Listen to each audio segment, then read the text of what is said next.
माझं हिंदी पण चांगलं आहे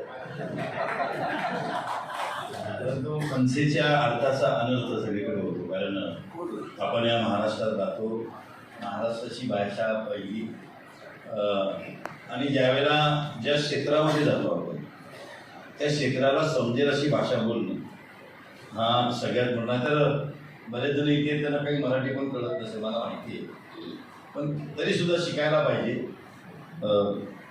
उपस्थित माझे सर्व मान्यवर आणि ज्यांना मी वरिष्ठ म्हणतो, मोदी साहेब की ज्याला माननीय राजसाहेबांनी ज्याला मला वाहतुकीची जबाबदारी दिली, त्याला वाहतुकीच्या टायरची पण माहिती नव्हती आणि वाहतुकीच्या स्टेअरिंगची पण माहिती नव्हती. आणि कदाचित जगातला पहिला मी असा वाहतूक सेनेचा अध्यक्ष असेल त्याला अजूनपर्यंत गाडी चालवते.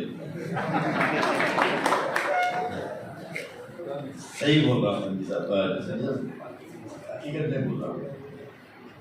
पण ज्यावेळेला मला एखादी जबाबदारी दिली जाते आणि त्याच्यामध्ये मला माहिती, मला जर पुढे जायचं असेल तर मला माहिती घेणं गरजेचं आहे. आणि मग मी त्या क्षेत्रातल्या अनेक मान्यवरांना भेटलो, सगळ्यांना भेटत गेलो. त्याच्यामध्ये मला खऱ्या अर्थाने 2 व्यक्तींनी मला जी मदत केली, त्याच्यामध्ये मी त्यांना माझं स्वतःचं वाहतुकीचे गुरु मानतो. ते तबली फुले साहेब ते पाठीमागे बसलेले आहेत आणि आमचे टॅक्सी मशिनीचे साहेब आमचे डिसा साहेब यांनी मला ह्या लोकांनी शिकवलं.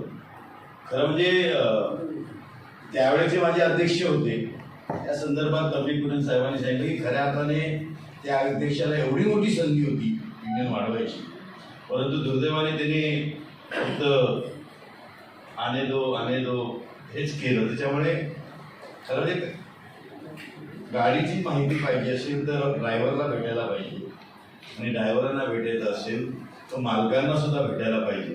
ही भावना ज्यावेळेला आपल्यामध्ये येते त्याला मी जास्त काही बोलणार नाही, कारण जे ठरलं त्याचं मी थोडंसं सांगेन की मध्यंतरी नवी मुंबईला महाराष्ट्र शासनाच्या परिवहन खात्याने आपल्या टॅक्सी बेसच्या संदर्भात जो कायदा पारित होणार आहे त्या संदर्भात अनेक युनियनच्या काय मागण्या आहेत, त्यांची सूचना काय, यासाठी श्रीनिवासन साहेब त्या ठिकाणी आले होते. त्यांच्या पुढे आम्ही बसलो होतो. परंतु दुर्दैवाने आपण ज्याला बसलो होतो त्याला आपण प्रत्येकाने वेगवेगळ्या भूमिका मांडत गेले. त्याच्यामुळे ज्याला ती बैठक संपली ज्याला मी खाली आलो त्याला मी जे काही होते, रिजवान भाई माझे होते, आमचे हे होते दत्तासाहेब होते, यांना मी सांगितलं की आपण वेगवेगळे राहून कधी ताकद निर्माण होणार नाही. याचा मला अनुभव ओला उबरमध्ये सुद्धा आला. मी पण स्ट्राईक केला, तुम्ही पण स्ट्राईक केला, पण शेवटी त्या निर्णयापर्यंत जाण्यासाठी जी ताकद लागते, जी क्षमता लागते, याचा आपण कधीच विचार केला नव्हता. म्हणूनच मी त्याला विनंती केली की आपण सगळ्यांनी एकत्र येऊया. परंतु दुर्दैवाने त्याला उशीर होत होता आणि मी जास्त काही बोलणार नाही, कारण मला पण ती जी कृती समिती कारण येणार आमच्याबद्दल बोलणार, हमारे बारे में बात करेंगे वो लोग, क्योंकि हमें भी उस कृति समिति में बुलाया गया था. मैं था, हमारे सुधीर साहब थे, रिजवान साहब तो नहीं बोल रहे थे, लेकिन मैंने बोलकर साहब को बोला कि अगर कुछ अच्छा होता है कि सब अगर करना कोई चाहता है तो हमें दिक्कत नहीं आनी चाहिए, कोई रुकावट नहीं लानी चाहिए करके बड़ा दिल करके हम लोग भी वहाँ गए थे.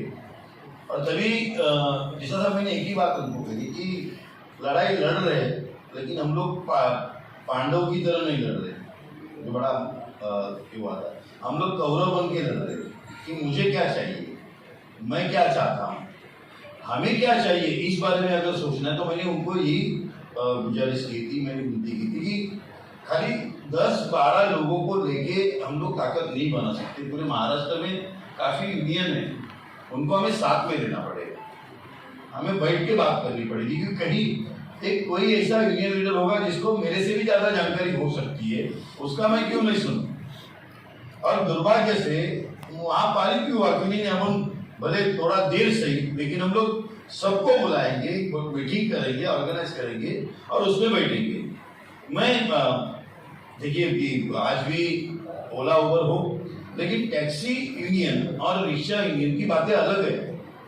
कहीं जगह हम लोग के खिलाफ है या हम उन लोग के खिलाफ है. शायद आप उनके दुश्मन हो या वो उनके आपके दुश्मन है, लेकिन कई चीज ऐसी कि जहाँ लड़ाई हमें एक साथ लड़नी है। कई तकलीफ हमारे ऐसी कि हमें एक साथ लड़नी है। जो सबसे बड़ी तकलीफ है आज की तारीख में रोड के ऊपर, ये ओला उबर के साथ जिंदगी भर लड़ना है, कैसे अपन देखेंगे। लेकिन आज हर एक गाड़ी वाले का जितना भी फाइन पूरे देश में जमा हो रहा है वो तो जुल्म हो रहा है। कई कानून उन्होंने बनाया हुआ है, लेकिन वही गवर्नमेंट कानून तोड़ के हमारे जेब का पैसा, जो जिंदगी मेरे दिन की कमाई, मैं कमा रहा हूँ 200 रुपया, फाइन आ रहा मेरे को 1500 रुपया। इसके लिए मैंने बड़ा दिल करके सबको बोला कि निशा साहब इनको भी बुला लीजिए, क्योंकि वो भी मैंने कहते कि उनके पास पीएचडी है। मैं मोहिते साहब बता रहा हूँ क्योंकि जब मैं तनवीर कुरियन साहब के पास बैठा था कि मुझे उन्होंने पूछा रिक्शा की साइज क्या है। अभी मैं इतना बड़ा लीटर पड़ा, लेकिन मुझे साइज मालूम नहीं थी। गाड़ी के टायर में कितने स्लिप की पे, कितनी किलोमीटर, कितनी हवा रहेगी तो गाड़ी जाती है, कितने सिग्नल पे ऊपर, कितने सिग्नल के सेकंड के ऊपर कितनी गाड़ियां जाती है, मेरे दिमाग में नहीं था। लेकिन मैं सोचा कि मेरे को इनको साथ में देना। आज भले उनकी ताकत अलग है उनकी, लेकिन एक सोच में कहीं अगर हम लोग आ गए तो जैसा मैं यही कह रहा हूं कि कई चीजें ऐसे कि हम लोग साथ में सब जुड़े हुए। इसके लिए मैंने इन लोगों की बुलाया, काफी लोगों की बुलाया। जैसे मैंने कोरोना के टाइम में, जब कोरोना के टाइम में हमने जो आंदोलन लिया था, उसमें मैंने खुद बेलापुर में जेएनपीटी से लेके करीबन 115 यूनियन को मैंने बुलाया था, लेकिन उसमें तभी आपको नहीं बुलाया था। जेएनपीटी से लेके करीबन 115 यूनियन को मैंने बुलाया था, लेकिन उसमें तभी आपको नहीं बुलाया था। लेकिन बड़े बड़े बस ओनर एसोसिएशन थे, ट्रक मालक वाले थे, सबको मैंने बुलाया था, सबके साथ बैठ के बात की थी। इसलिए मैं यही चाहता हूँ हर बार, क्योंकि हम लोग एक साथ लड़े। क्योंकि हमारा ऐसा में है कि गाड़ी के ऊपर चलने वाला घर, पहिए पे गाड़ी के टायर के ऊपर चलने वाला घर, वो अच्छा है, वो चलाने वाला अच्छा है। इसलिए मुझे मेरे यूनियन की, क्योंकि मेरे को थोड़ा दर्द हुआ, क्योंकि सुधीर ने एक्चुअली ये बताना चाहता कि नहीं, देखो कर हर एक जन अपना कर्म कर रहा है, फिर यूनियन हो वो अपनी जिम्मेदारी निभा रहा है। तो मेरे पार्टी ने की, मेरे यूनियन ने की, इससे अच्छा हम लोगों ने की। इस बात के ऊपर अगर हम आ गए, मेरे ख्याल से याकूब चाचा को, जैसे तनवीर कुरियन साहब है, वैसे या हमारे याकूब चाचा ओला उबर के लिए भी पितामह, इनको भी पता है ओला उबर की कहीं उनसे नस दबानी है, कौन सी चाबी घुमानी है, तो अपने आप वो सीधे हो सकते हैं। इसलिए याकूब साहब, आप भी भले बीमार होते हुए कल ऑपरेशन पर, मुझे पता नहीं था, इसके बावजूद भी आप आए हो। मैं यही चाहता हूँ कि दिल खोल के बात करें, क्योंकि अभी जस्ट जो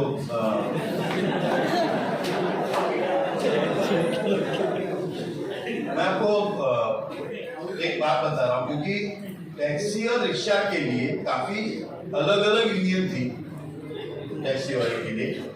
फिर उसके लिए हम लोग ने खुद एक टास्क फोर्स कमेटी बनाई, बराबर साहब, और हम लोग ने सब संघ के साथ में टैक्सी और रिक्शे का जो बीच में पहाड़ का बढ़ोतरी हुई, हालांकि सबकी जीत थी हमारे, हम लोग ने, सब लोग ने जीत की, हमारी सोच हुई। शायद मैं सोच रहा हूँ वो गलत होगा, ये समझना जरूरी है। सामने वाला बोल रहा है वो सच है, वो समझने की भी जरूरी है। अगर ये सोच नहीं होगी तो फिर आगे नहीं जा पाएंगे। इसलिए मैं आप लोगों से यही गुजारिश करने आया हूँ कि एक तो भरोसा रखिए, अगर कुछ आपके दिल में है तो जो भी नेताजी बनेंगे उनके साथ आपको बात करनी है। क्योंकि मैं भी एक बार धोखा खा चुका हूँ, मैं इस बार वापिस धोखा नहीं खाना चाहता। मैं सुधीर को इसीलिए कई जगह में रुकाता हूँ सुधीर को, लेकिन अगर मेरे ड्राइवर भाई की कहीं तकलीफ हल कर रहा है तो फिर मैं उसको बिना परमिशन का भी उसको जाने का मैंने दिया हुआ है संदेश है कि तू रुक मत। और मैं यही बोल रहा हूँ कि अभी हमें जाना है, बाकी वो स्ट्राइक भी का छोड़ दो ना, वो क्या है वो, यानी मुझे पता नहीं कि आपके कई लोग उसके साथ कैसे जाते हो। यानी मेरे को छोड़ने के बाद फिर आरएमएस में आ गया, फिर आरएमएस के बाद वापस कहीं गया, फिर वहां से नहीं हुआ तो वापस कहीं गया।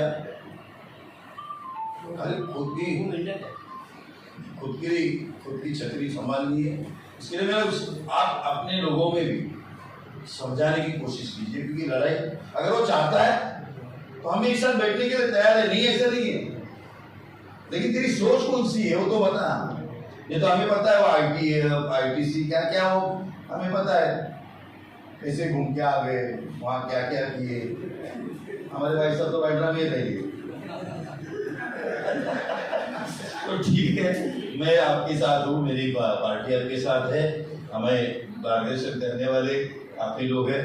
मैं कम जानता हूँ समझाने भी कुछ, लेकिन अगर आप लड़ाई लड़ने की मुझे बात करोगे तो मैं सबसे आगे रहूंगा। इतना ही मैं आपको वादा करता हूँ मेरे पार्टी की तरफ से, मेरे सभी लोगों से आप एक साथ हो, इतना ही कहते मैं आज के लिए रुकता हूँ। धन्यवाद। जय हिंद, जय महाराष्ट्र।